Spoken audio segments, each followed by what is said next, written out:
Hello and welcome to another episode of Project Personality Podcast. I'll be your so-called host, Austin Ernst, and joining me today to talk about the one and only Spider-Man himself is Matt, aka Assemble. How you doing, Matt? I'm great. How are you doing, man? I'm great. It's a nice day off. Finished Blind Manor. That's a kick-ass show, but that's not what we're here to talk about. We're here to talk about Spider-Man. But before we even get to that, you took this test. I did. Yeah. How'd that go? It was good. I've done similar tests in the past, actually. So this was a little bit more up my alley for just some of my stuff, what I do on the work side of things anyways. But yeah, I'm excited to be able to go through with you and deep dive. So it kind of highlights some really interesting stuff, actually. Yeah. This test is, I've had people who absolutely love it. I have people who absolutely hate it. I'm leaning towards the love it, but there's certain aspects of it I don't like, but we can get into that later. But so what was your result? So if I look at the overall results here on the profile, just scanning through right now. So your personality, if we are looking at the results, it's saying that I'm 56% more introverted and 44% extroverted. So it's falling under mind. So this trait determines how you interact with your environment. So if we're looking at that piece for the mind anyways, it was 56 versus 44. If you want to look at the rest here, we've got for energy anyways, it was 55% for observant and 45 for intuitive. The nature piece was 68 for feeling, 32% for thinking. Tactics, 46% prospecting, 54 for judging. And identity, the last one was 46% was turbulent, 54% was assertive. So you're kind of middle of the road-ish on a lot of those. Yeah, a lot of them were just kind of straight down the middle. And I noticed that a little bit with how I was answering some of the questions anyways. I was noticing that for some, I was picking straight down the middle. It was interesting. Right. Fair enough. Yeah. So at the top, does it not give you like a title, like campaigner or entertainer or anything like that? It says type. It says assertive defender. Assertive defender. Okay, that's a phrase I didn't expect to hear. Test I took for a character I actually got defender. Have you watched Naruto? Are you familiar with Naruto? No, I'm not. It's an anime, so I don't know if that's up your upper alley or anything like that. If not, totally cool. It's that weeb stuff. No, I'm just kidding. But there's a character in Naruto named Rock Lee, and in this world of Naruto, people use like basically magic techniques, and he can't do that. He is forced to use only hand-to-hand combat, and he's one of the most compelling characters in the entire show. So I just wanted to let you know that you have the exact same personality type as one of my favorite characters of that show. So that's where that was coming around to. If you scroll down on your results there are strengths and weaknesses. Let's just go over that real quick, if you would, please. As you're reading these off, if anything is like, that's dead on, that's me, go ahead and share that. And if it's wrong, go ahead and share that too. No problem. So, Austin, I'm just looking at we got the highlights. If I'm going down to your personality. So to go through this, for strengths and weaknesses, it's saying that we've got supportive. So defenders are universal helpers, sharing their knowledge, experience, time, energy with anyone else who needs it, and all more so with friends and family. People with personality types strive for win-win situations and choosing empathy over judgment whenever possible. Yes, that is absolutely dead on. Perfect. Yeah.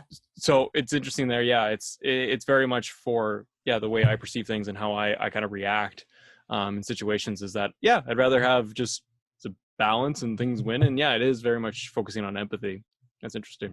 Reliable and patient. So rather than offering sporadic, excited rushes that leave things half-finished, defenders are meticulous and careful, taking a steady approach and bending the needs of the situation just enough to accomplish their end goals.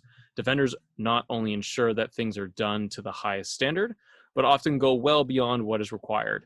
Yes and no.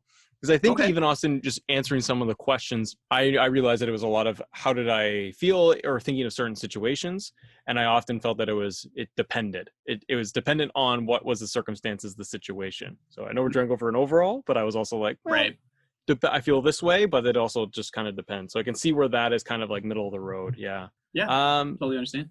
Imaginative and observant. So defenders are very imaginative and use this quality as an accessory to empathy, observing others' emotional states and seeing things from their perspective. With their feet firmly planted on the ground, it is very practical imagination. So though they do find things quite fascinating and inspiring, yeah, I'd say so. I'd say that it's very much tying into the empathy piece, and looking at it that way. Enthusiastic. So when the goal is right, defenders take all this support. So reliability, imagination, apply it to something they believe will make a difference in people's lives. And whether fighting poverty with a global initiative or simply making a customer's day. Yeah. So the way I read that, Austin, is that it's when the goal is right. Yeah. When it aligns with what I want to do, or I don't know, it's got me kind of jacked up and psyched up for it. Right. Then the enthusiasm comes out. And really, if it's just kind of there, yeah, I don't really get overly excited. But if it's something that I really want to be able to sink my teeth in, then yeah, then all of my excitement does tend to come out there. Yeah, I feel like that's a big part of content creation at all, in my opinion. Like if you're not creating something around something you really enjoy, it's going to show in the video. So I think that's a huge part to why you are growing so fast. It's just really cool to watch, for sure. Thanks, man. So, loyal and hardworking. So given a little time, this enthusiasm grows into loyalty. Defender personalities often form an emotional attachment to the ideas and organizations they've dedicated themselves to. So anything short of meeting their obligations with good hard work fails their own expectations. 100%. Working in professionally in my fields, doing it within the same kind of field and context for years now, I do have that sense of loyalty and wanting to put kind of my best foot forward and best practice, and feeling that I do have those obligations. The classic example is often, being late for meetings or things like that drives me nuts. And going through, and Austin, give you a little bit of context too, even on one thing that I've done for work-wise anyways, is talking and dealing with a lot of the emotional intelligence side, which is very much what we're doing today.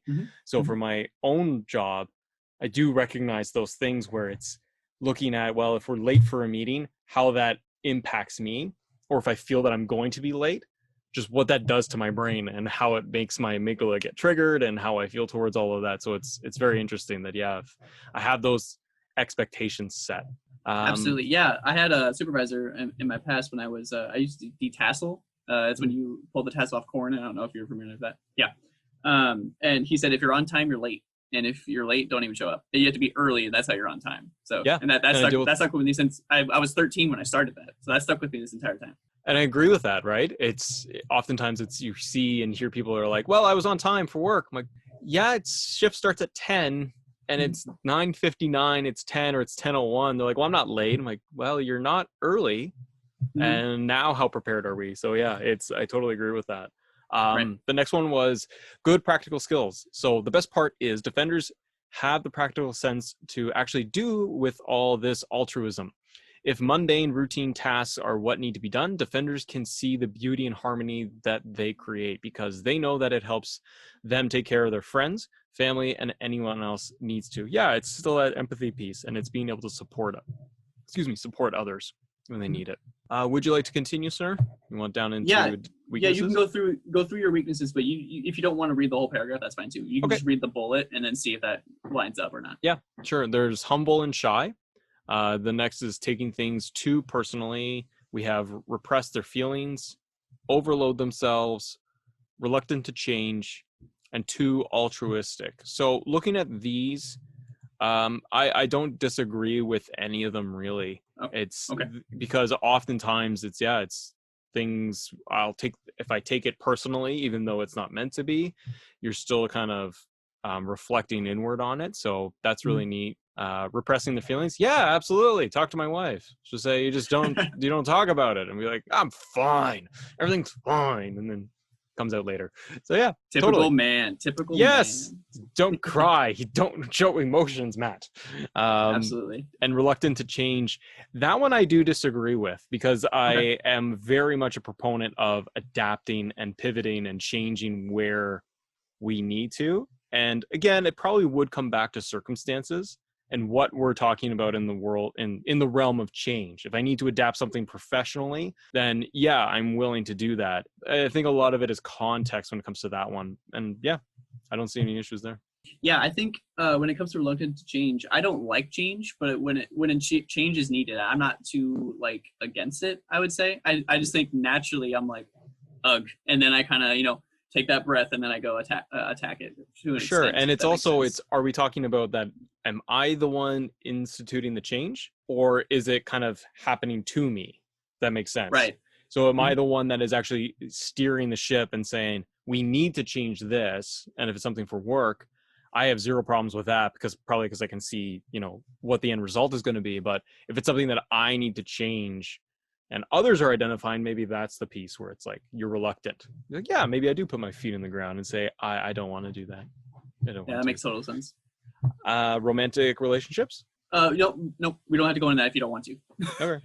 Yeah, I haven't had anyone go through that. Sometimes we go through that if the guest has already gone through it and something really jumped out at them, but that's about it. Okay. So the strengths and weaknesses is all I wanted to cover. Do you think that this overall was a good finding for you? Did this seem like, I don't know, does a defender seem like you, I guess? I think so. I think the titling of it, at first you're like, what? I'm a defender of all things? What does that mean? But when you deep dive the strengths and weaknesses portion, yeah, I think the context is there. I think it's accurate. And I think it also depends when you are looking at these things. I mean, I feel like that it was very accurate. I think it just does depend sometimes really your frame of mind that day and how just really that can impact some of the results. But overall, no, I think it was pretty dead on. Yeah. Perfect. That's what I like to hear, because the gripes I have with this is it isn't like usually the result. It's usually there are certain little critiques I have like in the test itself, and we'll get there, I promise. But Matt, we found out who you are. You're a defender. We found that out today, but we want to find out someone else a little more interesting. No offense, Matt, but I feel like you would agree. The one and only Peter Parker himself, Spider-Man. Okay. Yeah, let's go. Yeah, absolutely. Where did your relationship with Spider-Man start, if you don't mind me asking? When I was a child and as a small young lad, and it all began, and it was very fun, and he's right here by my side every day, and he's all around me clearly in this room.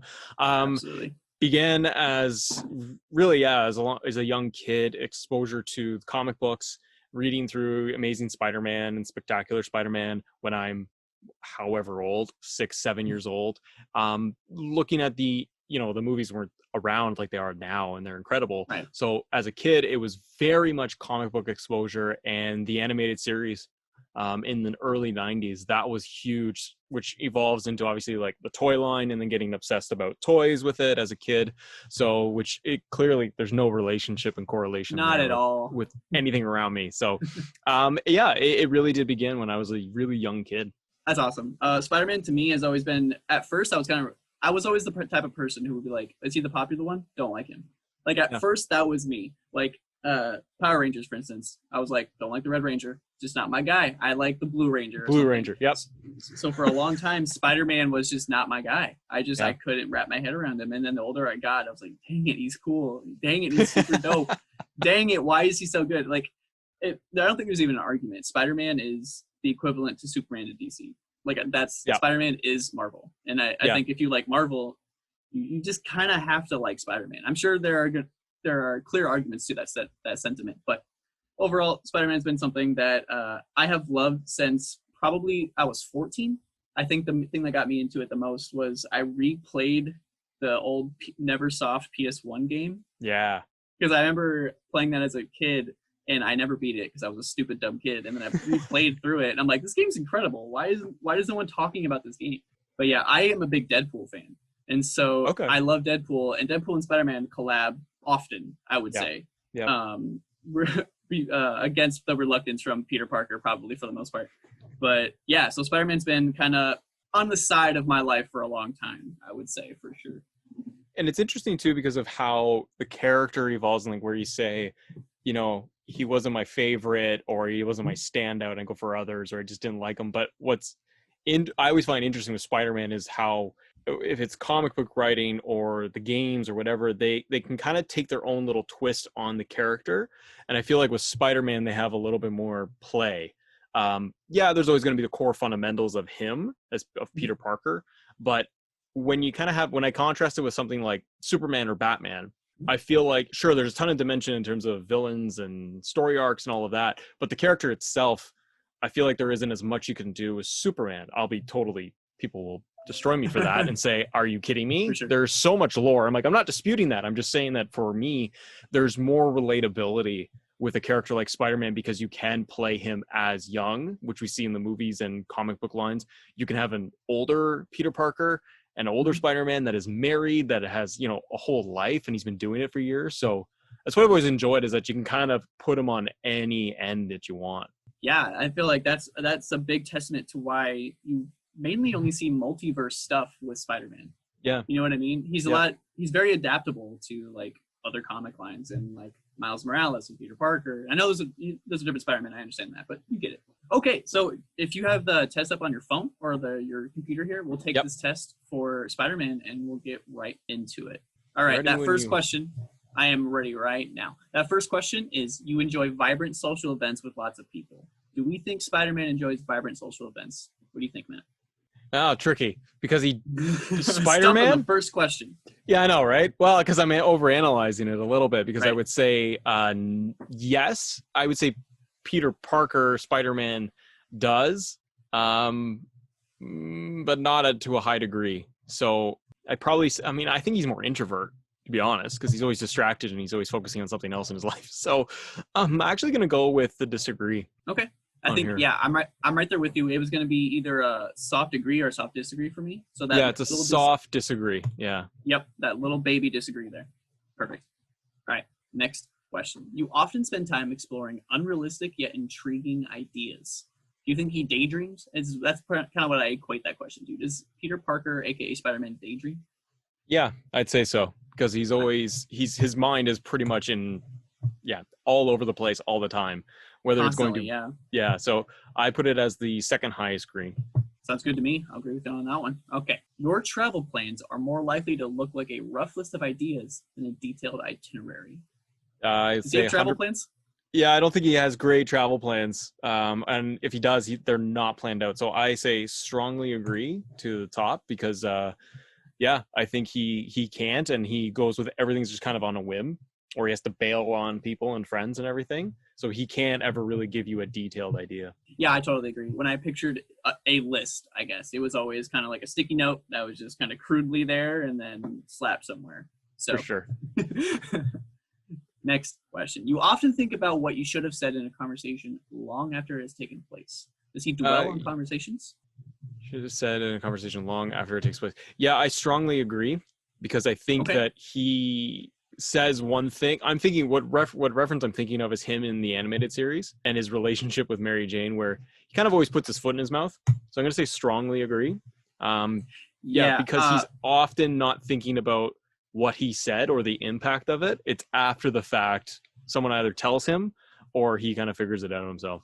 Absolutely. Yeah. As soon as I read this question, the first thing that came to mind, not even in the animated series alone, but just his relationship with Mary Jane, and probably any aspect, I would say. For sure. You said the most green, the most agree? Yeah, most agree. Yeah. Okay. Sounds good to me. If your friend is sad about something, your first instinct is to support them emotionally and not try to solve their problem. I think he is, I'd say a soft green, because I think that he has the instinct to support them emotionally, but I don't think that he ever fully commits to doing it. Or he may just try to solve the problem or tell them how to fix it. Because again, he doesn't have the best social skills, and I think of his relationship with Mary Jane or Gwen Stacy, or Harry. He's not perfect. He has a ton of flaws on the social side, because he's typically an awkward teenager. So I think so I think he has good intentions, but he always kind of comes up short. So soft green.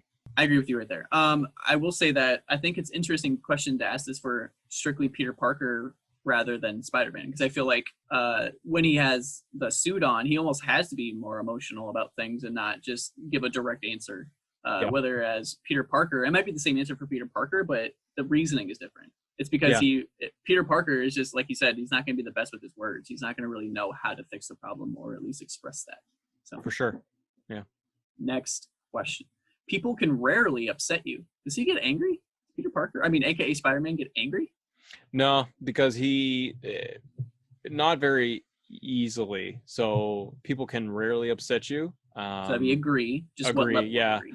I'd say probably second from the top, green bubble. They don't really upset Spider-Man or Peter Parker. I feel like he will use either his wit or humor It really has to get personal with him in order for him to get angry or very emotional about it.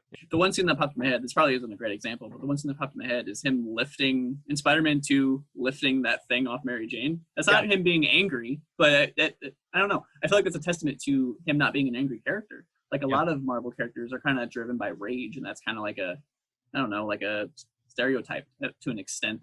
They often use it as their motivator, right? Why they're doing what they're doing, or especially the villains. But yeah, Spider-Man doesn't really use anger, even though he's had problems in the past or tragedy or whatever, but he doesn't really rely on it. Yeah, he's usually quipping. He's got those quips. Exactly. Yeah, that's a testament to good writing, though, because they don't have to rely on those stereotypes. So, yeah, good on sure. All right, next page. The next question is, you often rely on other people to be the ones to start a conversation and keep it going. What do you think? I'll say yes. I will say second to the top, agree. Okay. That whether it's going to be it's two same person, two characters, and they do overlap a lot. So a lot of context is necessary, because if I think of Peter Parker, he would rely on others, versus if he's Spider-Man, not as much, because all of his confidence and everything kind of comes out when he's wearing the suit and he feels more at home. Right. That's another reason why I like doing Spider-Man, because these questions are gonna keep popping up throughout this test. It's gonna have an interesting dynamic. If you have to temporarily put your plans on hold, you make sure it is your top priority to get back on track as soon as possible. What do you think? Yeah, I think that he wants to put them back, get them back on track, but then he's often just, it's compounded. Something else happens. So if it's Spider-Man, I actually disagree, because I think that he just gets so fixated on the next thing, the next challenge. And even Peter too. So if we use like his school, most of the time it's him being late, or any of the movies too. They highlight how he's late for class. He doesn't show up. He misses stuff because of what he's doing. He has the intent to get back on track, but he's always playing catch up and he can never get there. So I don't know. You know what? Soft green bubble, smallest green. So a soft agree there. Yeah, soft agree. You have to temporarily put your plans on hold. You make sure it is your top priority. Yeah. I think it's a top priority of his, but he doesn't really succeed very well. Yep. All right, next question. Sorry, I had a pop-up that has never come up on my computer ever. You rarely worry if you made a good impression on someone you met. Does he worry about that? Peter Parker, yeah. Peter Parker more so. Spider-Man, though? I don't think so. No, I don't think he cares. Yeah, that's the difference. You rarely worry if you made a good impression on someone you met. So this would be an agree, because it says rarely worry. So I think that's the biggest green one. But what do you think? Yeah, I think so too. Perfect. Next question. It would be a challenge for you to spend the whole weekend all by yourself without feeling bored. Yes. I don't think so. Oh, you do? No? Oh, you don't? I don't think so, because I feel like he would just be doing something sciencey the entire time. He would be working on his web shooters, or he'd be trying some weird experiment of his. But that's also my opinion. No, you're right. If you want, you can try to sway me if you want. No. I don't really know why that I was thinking about it. It's like, if he challenged for you to spend the whole weekend by yourself, I'm like, yeah, I think, because he can't just sit there. So I'm like, he would be bored, but I think he will find the things to entertain himself. I'm just kind of think of him just kind of chilling out. He can't do that. He has to occupy his time. So yes, I agree. I strongly agree that he would get bored. So we want to say, we want to disagree on that one. Disagree, because, sorry, yeah. No, you're okay. That's why we're both taking this. That way we can hold people accountable for each of us. But also, that's a weird thing I never thought about, I guess. Like, I can picture Peter Parker sitting on a couch doing nothing. But usually, Spider-Man, if he has a weekend to himself, he's going to be out about New York City, you know? He's going to be roaming the streets. So, yeah. Next question. You are more of a detail-oriented than a big picture person. I think he's more big picture. I don't think he's very detail oriented, but again, the science background in him would say that he is. Yeah, I find that's a little bit hard. I'm actually going to put him as just middle of the road, right down the middle, because I think it very much depends on who and what we're talking about. Okay, on the last show, I invented a rule that we can only have one of those neutral answers the entire time. So do you want to save it? Because I feel like this could be a soft disagree, because I agree with you that he's more big picture than detail oriented, but there are remnants of needing that detail stuff. So I'm going to go with that. I'm going to go for a soft disagree for that one. Perfect. Sounds good to me. So yeah, I made the new rule. Didn't tell you that you get one neutral answer for the test, because one of the bullet points on top of taking the test is try to stay away from the neutral points. For sure. Just it makes it harder to give an accurate result. That's the word I was looking for. I almost said response, but close enough. You are very affectionate with people you care about. I'd say strongly agree. Okay. He's very caring and affectionate. Mary Jane, Gwen Stacy, even if he's, not, depends on if comic line, if he's dating them or not, has a relationship, he's very affectionate. You know what? I'd put it one bubble down, actually. Okay, that's what I was gonna argue that, because I was like, no, he's not mushy over the top with it. And if he is, if he's in the relationship with them, especially if he's Spider-Man, then he's clearly not. That's what I was gonna bring up too. Yeah, this is for Spider-Man solely, so it's gonna be hard to show that. But I do agree with, because for that question, you kind of have to go to Peter Parker rather than Spider-Man. So. For sure. Next page. You have a careful and methodical approach to life. No.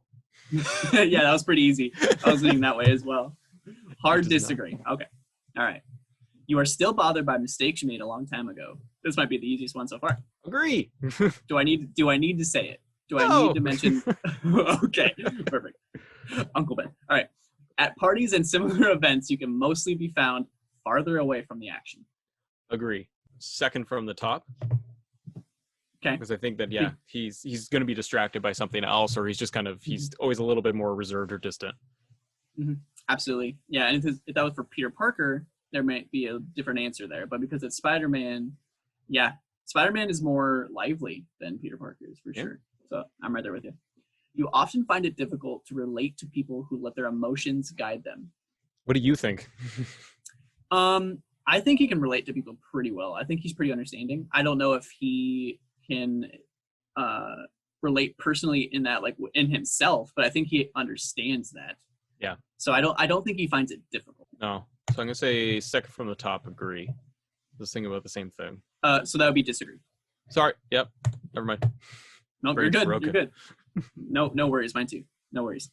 When looking for a movie to watch, you can spend ages browsing the catalog. And I love this question because it just gives a nice image in my brain about like random characters I never thought I'd see with like a remote in their hand scrolling through Netflix or something. Picture him just with the mask on and he's just like in his shorts and he's just chilling out and he's trying to figure out what to watch. Perfect. Yeah. Can you spend ages browsing catalog? I'm going to say full agree 100%. Yeah, me too. I think his mind is going to keep being like, oh, that would be good. And then he'll see something, oh, that might be better. And then that's just going to continue on forever. So you can stay calm under a lot of pressure. And I would say absolutely. I feel like he has to. It's part of the gig. Yep. All right, next page.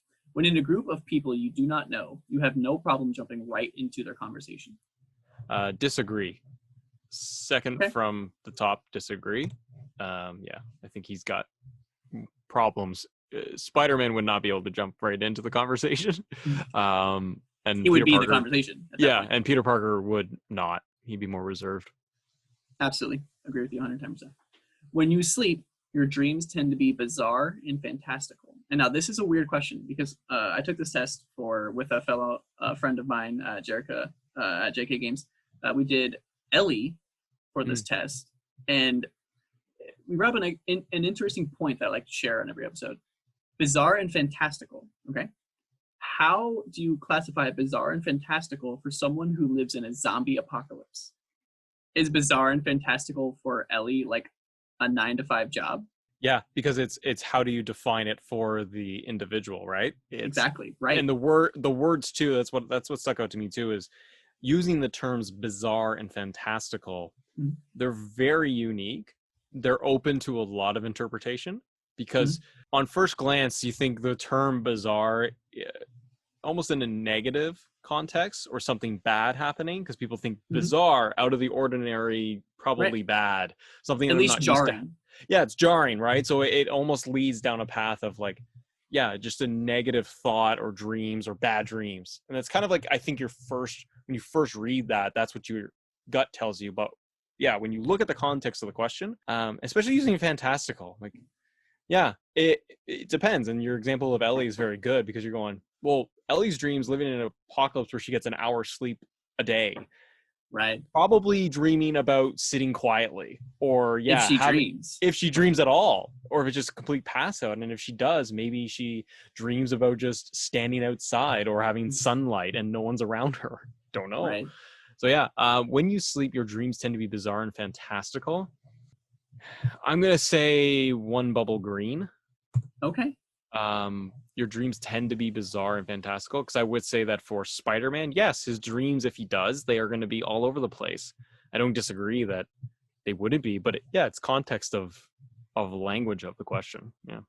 Right. And I feel like if we were taking this test for Peter Parker, I feel like I would be a disagree, because he's more an in the moment type of person. He's very literal, very not serious, because he does have his little like moments of jokingness, but it's more so along like he's not going to be able to be imaginative, I guess. Peter Parker to me is pretty straightforward in my opinion.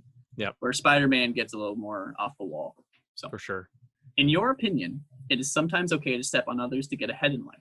What do you think? With Spider-Man, yeah, agree. Peter, sometimes okay to step on others to get ahead in life. Not intentional is kind of the word that comes to mind, is that it's unintentional for Peter, or maybe even Spider-Man. I don't think he intends to do it, but I think that he would inadvertently.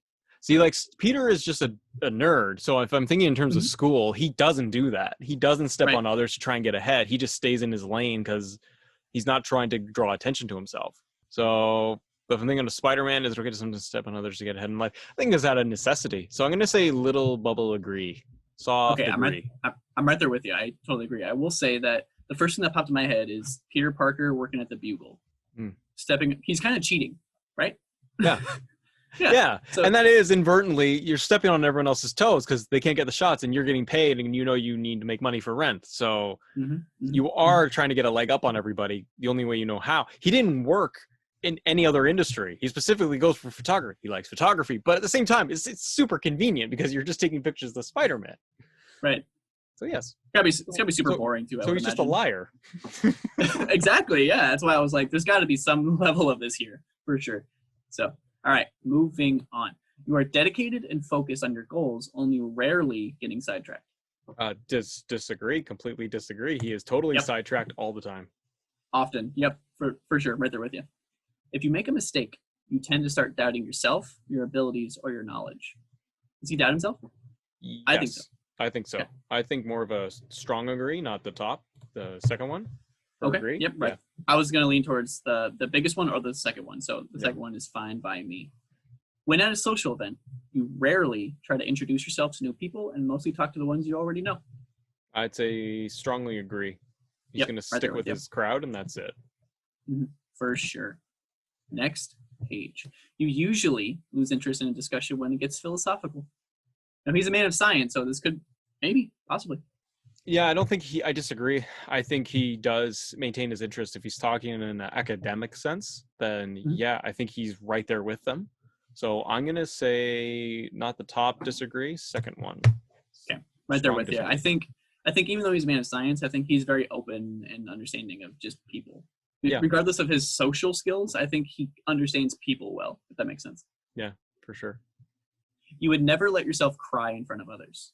Strongly agree. Agree. Okay. Yeah, he would never. Oh, that's what I meant. Yeah, he wouldn't let people see him get emotional. I think even Peter Parker or Spider-Man. So yeah, agree.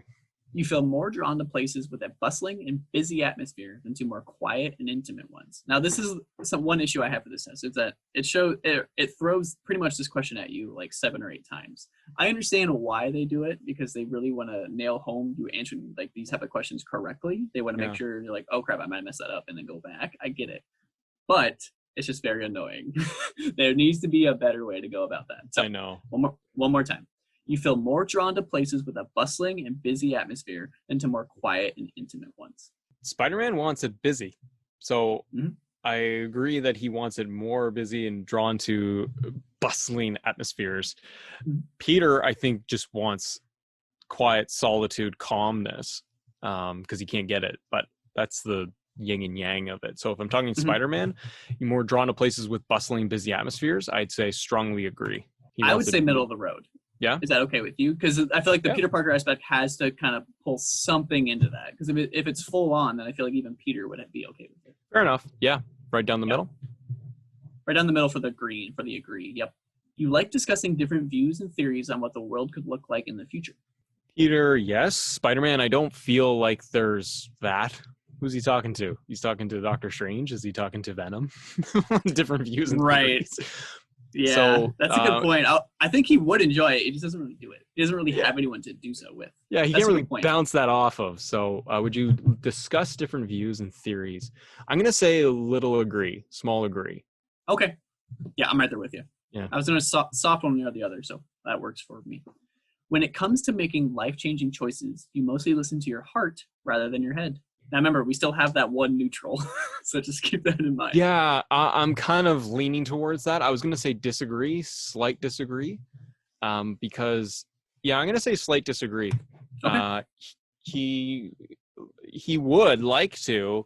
I think that when his emotional side, he wants to, but I think his logic gets really in his head, and logically he looks at issues, or if he's like, hey, let's get married or let's have kids, and he looks at that, he would want to ultimately do that, but he feels that he can't, and then he plays more and more into his head, pros and cons and everything. So yeah, I feel like a hero kind of has to be using their head more than their heart, or you get into the issue of people knowing your identity and putting people in danger.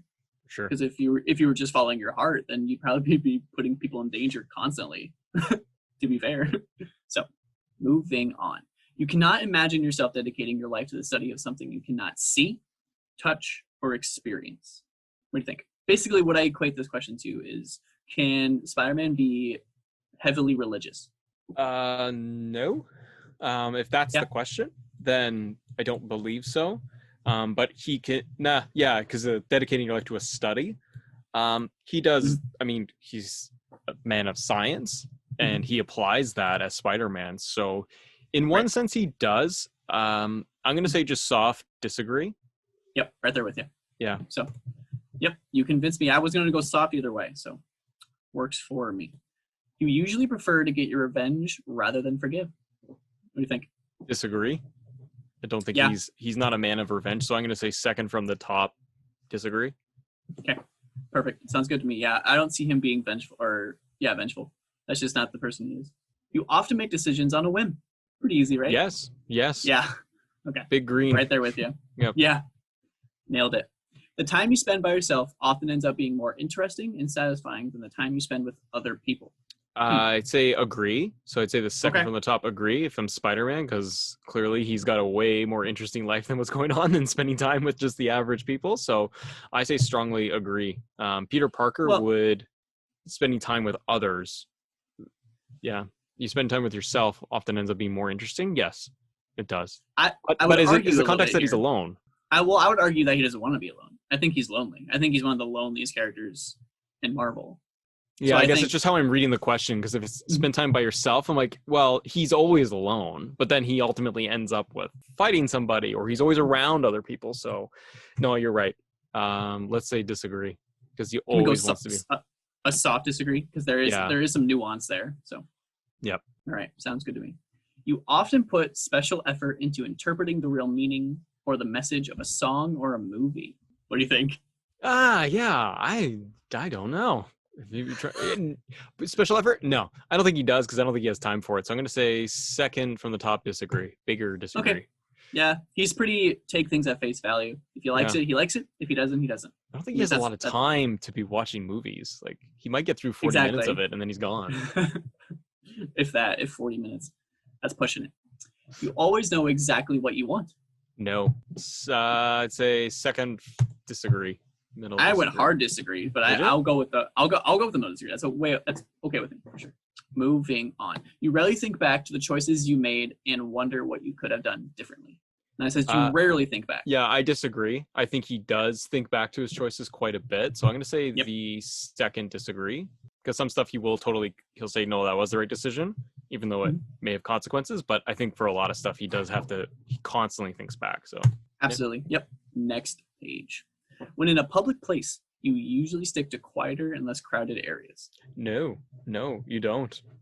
If he's it depends. I mean, he's in a public place. You usually stick to quieter and less crowded areas. Yeah, he sits up top on rooftops. He's not walking around the street. It's just that when he lands, then he's with everybody.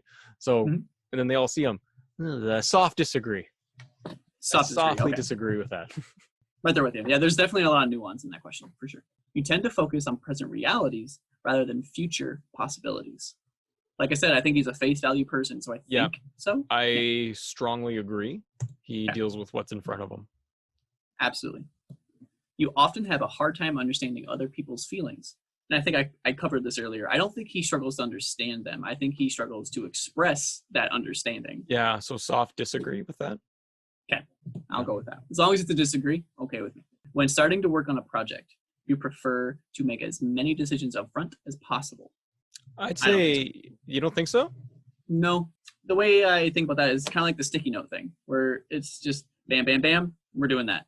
And okay, I can see where you're coming from that now that I say it out loud. But I still don't think it's detail-oriented. No, I don't think it's detail-oriented. So when he's starting on a project, does he prefer to make all the decisions he can up front and get them out of the way? That's where I say, yeah, soft agree, because you just want to get all of it out. And Spider-Man, and Peter, they're quite intelligent. So would he want to just get everything up front as possible, or does he want to mull it over some more? I don't know. Yeah. The more I hear you talk, the more I say it out loud. I think it is an agree, but I like the soft agree with it, because even like, I don't know, like I said before, a part of the gig, he kind of has to do everything up front. He doesn't have time to think. Like when he's falling and he has the freaking Sinister Six around him or something, he doesn't have time. He hasn't time to think through this. He's gonna just sit there, or he's gonna float down, fall down, and make some long-term decisions. How am I gonna deal with this? Doesn't have a lot of time, for sure. So you just kind of have to go on a whim, like we said before. When you know someone thinks highly of you, you also wonder how long it will be until they become disappointed in you. I strongly agree, because he doesn't let Spider-Man let too many people into his personal life. So when he does, I think he's always got in the back of his mind that he's worried that he is going to disappoint them, or that he inevitably will disappoint them. So I think it's always something that he kind of wrestles with. So I'm going to go for the second agree. Second agree? Sounds good to me. You feel comfortable just walking up to someone you find interesting and striking up a conversation? No. I feel like he would be, I don't think he does it, but I think he'd be comfortable with it because he's Spider-Man. And if you look at Tom Holland's Spider-Man, they give that kid a ton of, like, Peter Parker. It's funny because that version of Spidey, Tom Holland plays it as, for Peter, very awkward, shy, reserved, doesn't know how to talk to girls. And then when he is Spider-Man, he just oozes this confidence, right? He's swinging, he's helping, like, I think of Homecoming, and he's helping the guys return a bike, and he's on the street and he's talking to everybody like he doesn't care. He doesn't have a care in the world. Or he's going to talk to Cap in Civil War. He has no problem doing any of that. So if you feel comfortable just walking with someone you find interesting and striking up conversation, Spider-Man, yes, I will say second agree. Yep, that's where I was at. Totally would. Absolutely. Next page. You often drift away into daydreaming about various ideas or scenarios. Now, we had a question very similar to this earlier. What did we say earlier? He drifts away. That's the question. He daydreams a bit. I don't know if he has. I think where you're going to go, sir, is you're going to say that he doesn't have time to daydream because he's always going. He's always thinking about stuff. Okay. But is he? I'm going to say often drift away and daydream. No, he doesn't. He doesn't drift away and daydream. Various ideas or scenarios. I don't think so. I soft disagree. I think he is always kind of front and present with everything. Yeah, he's in the moment. Yeah, he's not really. He gets one scenario and that's what he does. Yeah, he doesn't really contemplate a bunch of options. So because he doesn't have time, like you kind of said, too. He doesn't really have a choice. So you look after yourself first, and others come in second. Tricky. He looks after whether Spider-Man or Peter. He looks after his family first, but he has to sacrifice a lot. So much. Yeah, everything. So you look after yourself first. I don't think so. No, I don't think so. I'm going to say second. Disagree. Yeah, second disagree. Yeah. Perfect. Even when you have planned a particular daily routine, you usually just end up doing what you feel like at any given moment. I feel like he's pretty routine oriented, though. Honestly, I feel like he has to be. Yeah, I think he gets up. If he's Peter, he's going to go to school or he's going to do certain things, and then he does Spider-Man or he goes out at night. Like, he's got it got it pretty much down, other than events popping up at him. So even when you plan a particular routine, you usually just no. I second disagree. Second disagree. Yeah, he doesn't do anything. He just feels like he's got priorities and he's got stuff to do. Okay, I'll agree with that. I will say, because I agree with the kind of middle of the road disagree, that there is some spontaneity in there. Just kind of like I said before, part of the gig. You kind of have to be loose and able to kind of gravitate one way or the other when a given situation arises. So, okay. Your mood can change very quickly. Is he moody? No, he's straight down the middle. I mean, if he has, no, he's not very moody. Yeah, I don't think so either. I think that's a hard disagree. I think that's a pretty easy hard disagree. So you often contemplate the reasons for human existence or the meaning of life. No, I don't think he does. Yeah, he's a man of science, so no, I don't feel like, I think that's a strong disagree. I don't think he has time to, and I don't really think that's really just even in his mindset. I've never really read anything either or watched anything where he's having that more philosophical wrestling with it. He only wrestles with, should I be Spider-Man or not? Should I continue to be Spider-Man or not? That's the only time he wrestles with it, but human existence, no. So correct me if I'm wrong, but isn't there a comic line where, this is going to sound dumb, the ghost of Doc Ock becomes Spider-Man or something like that? Yes. Okay. That's the Spider-Man that I think of would be contemplating human existence. It's in the comic. It's the Brand New Day comic line. It's around there. I read through that too, and reading it, I was like, okay, it made sense within the comic, but just right there, you're like, yeah, he becomes Spider-Man. It's a little weird. His ghost or whatever. His ghost. Yeah. Then they fix that. It's a bit of a stretch.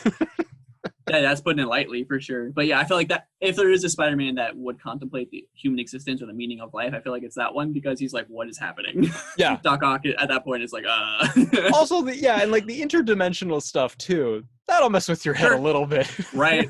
Yeah. That might be even more reason that he doesn't think about it. Like he's just like, you know what? Don't care.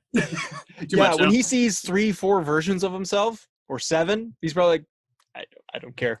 None of it matters. None of it makes sense. None of it matters. I'm just doing. I don't have time for this. Exactly. All right. You often talk about your own feelings and emotions. Strong disagree. Yep. That's a pretty easy one. Yep. Typical man, like we said. Mm-hmm. All right.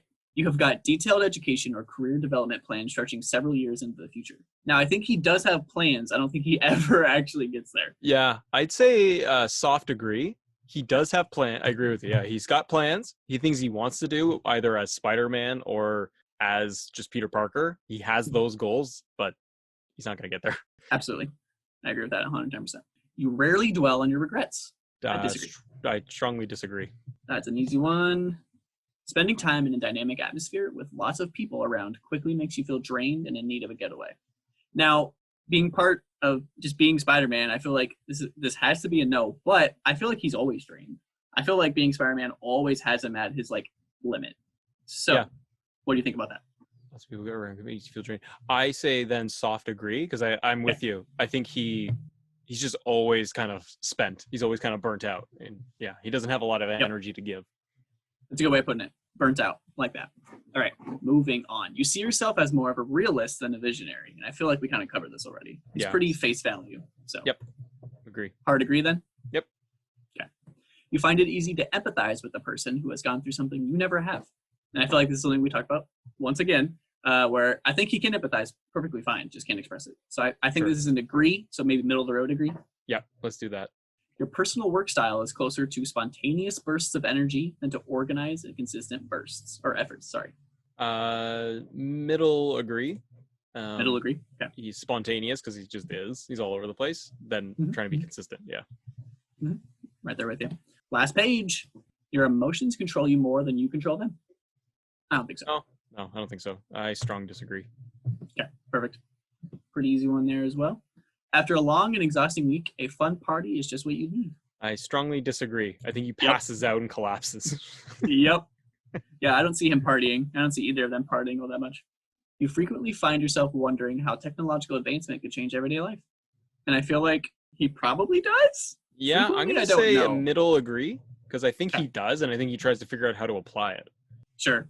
how it could change everyday life. I feel like that applies to his everyday life. Yeah, To be yeah. fair, Not everybody else. He's not trying to figure out how to get an electric car. He's trying to figure out how he can improve his webbing. So it's very self-centered, this Spider-Man. How dare he? He's so self-absorbed, figuring it's all about him, which suit to put on.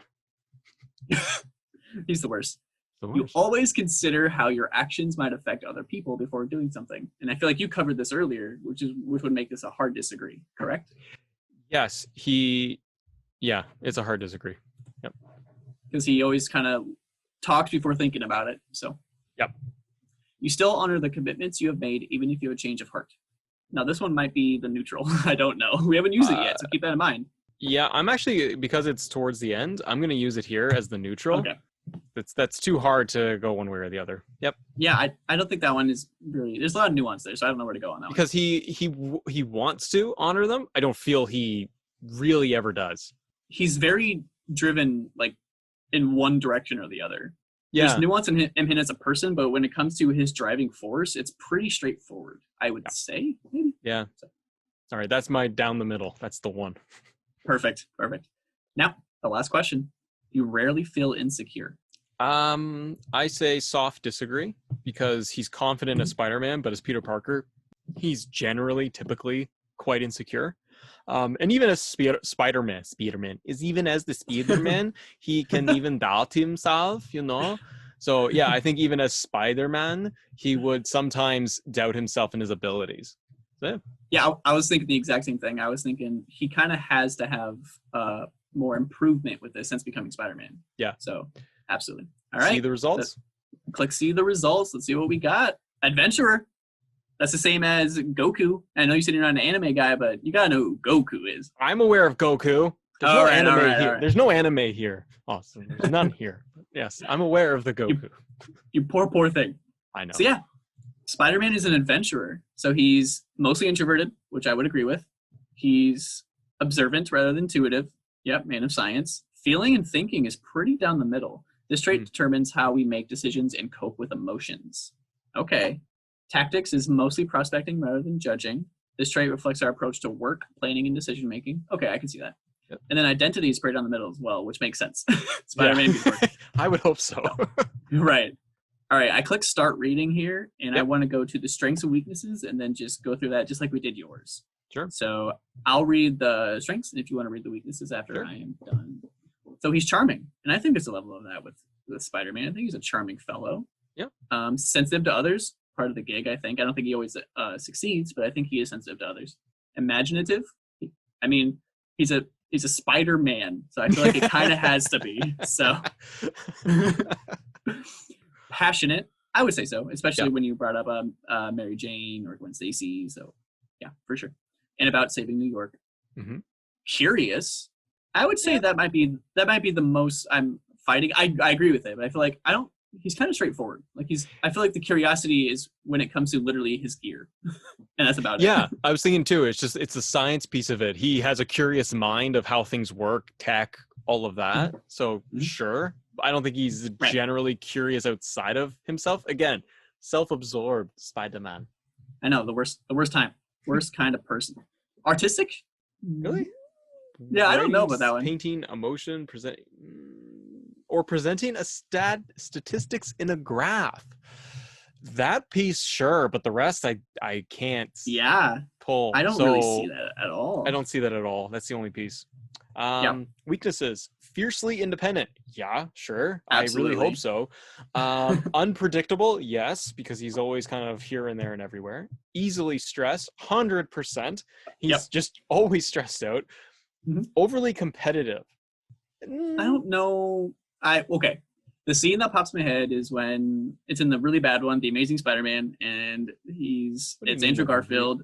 Okay. The really bad one. The really bad one? That's what you pick? Okay, keep going. Okay, hold on. I'll let you go. Let me save myself. It's not as bad as Spider-Man 3 with Tobey Maguire. Thank you. Okay. All right. But I think of the scene where he's in the gym, basketball. He kind of goes a bit too far. And if you're going too far, that means you're competitive. So I feel like there's a level of that there for sure. And he does have that with like Flash Thompson in either the cartoon or the movies. Like I can see he's got a competitive side to him, probably because he knows he can just whoop everybody. Mhm. and he has to kind of play it down a bit. So, I yeah. still overall disagree with the sentiment though, because I don't think he's Yeah. overly competitive. I think he's competitive. I just don't think he's overly competitive. I don't And if see he it was as a overly competitive, he would weakness. just be in sports and like winning everything all the time if that was That's his true. game. So, And then that last and one, fluctuating self-esteem. I Yeah, would say so. yeah. I would say so. Again, he's kind of all over the place with it. Okay, and if you go back up to introduction, it shows people that also share that personality type at the bottom. So if you click on introduction and scroll down to the bottom, So adventures you may know. correct. Yep. I like to go through here and see if anything jumps out at us to see like, oh my god, perfect. Evan Costner. And maybe Spider-Man's on here. Jessica Alba. She played a superhero. That's Jesse Pinkman. Nailed it. Nailed it. Nope, no Spider-Man. No, but that's okay. I don't think there's a lot of fictional characters on here. There are some. For sure there Thea are some. Queen from Arrow. So you got kind of a comic book. Okay. So and then we have Breaking Bad guy Jesse Pinkman, Kill Bill. Yeah. I didn't know Kill Bill's name was Beatrix Kiddo. I didn't know that either. You could have asked me 1,000 times. I would have never got that. So okay, I get. You know what? It does kind of fall in line. You think you would see one like superhero, but maybe it's got to be extremes. But yeah, no, I think that's a decent one where they're pulling off. They got Lord of the Rings in there, so you are getting more of the fantasy stuff. And yeah, Kill Bill is interesting, but sure. Sure. All right, Matt. We found out today that you are a defender, correct? I am. You're a defender, and we found out that Spider-Man is an adventurer. How do you feel overall about Spider-Man being an adventurer? Did we nail it? Did we fail? What do you think? I think we nailed it. I think we got as close as we can, and we really dissected his personality as best we could. So yeah, I totally agree that Spider-Man is very much the adventurer. And we also took into account Peter Parker and kind of his reactions and how he would handle everything. So yeah, I think we did pretty well with it. Yeah, I totally agree. I think the nuance that Peter Parker brings to the character rather than Spider-Man was a little difficult. I like that challenge, though. I like the new. If there's no nuance in these questions, it gets kind of boring. Just yes, no, yes, no. So I love the nuance in the character. I love how identity for us became about 50-50, and that to me makes me feel like we got this. We nailed this. So I think so too. Overall, Matt, I think we did a pretty good job. So we found out that Spider-Man is an adventurer. And I'm okay with that. I am perfectly okay with that. So, Matt, I'm going to wave goodbye to the camera. You should do the same. Bye-bye. Bye-bye.